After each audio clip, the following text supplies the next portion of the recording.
पुन्हा एकदा नवीन एक ब्रेकिंग न्यूज आपल्या समोर येते। आजपासून एल्फिन्स्टन पूल बंद करण्यात येतोय। वरळी शिवडी उन्नत रस्त्याच्या कामांतर्गत मध्य आणि पश्चिम रेल्वे मार्गावरील 125 वर्ष हा जुना पूल प्रभादेवी पूल पाडून तिथे नवीन डबल डेकर ब्रिज MMRDA कडून बांधण्यात येणार आहे।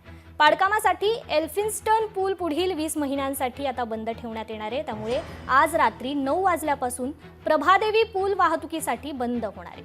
येत्या 4 ते 5 दिवसात प्रत्यक्ष पाडकामास सुरुवात होईल। आता हे पर्यायी मार्ग कसे असणार आहेत पाहूयात ग्राफिक्सच्या माध्यमातून। दादर पूर्वेकडून पश्चिमकडे आणि दादर मार्केटकडे जाणाऱ्या वाहनांना टिळक ब्रिजचा वापर करता येणार आहे।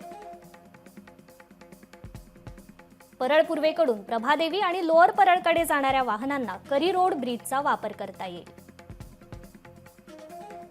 तर परळ भायखळा पूर्वेकडून प्रभादेवी वरळी कोस्टल रोड आणि सीलिंगच्या दिशेने जाणाऱ्या वाहनांना चिंचपोकळी पुलाचा वापर करता येणार आहे।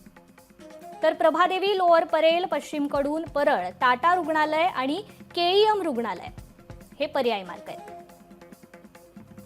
तर इथे जाणाऱ्या वाहनांना दुपारी 3 ते रात्री 11 या कालावधीत करी रोड ब्रिजचा वापर करता येणार आहे।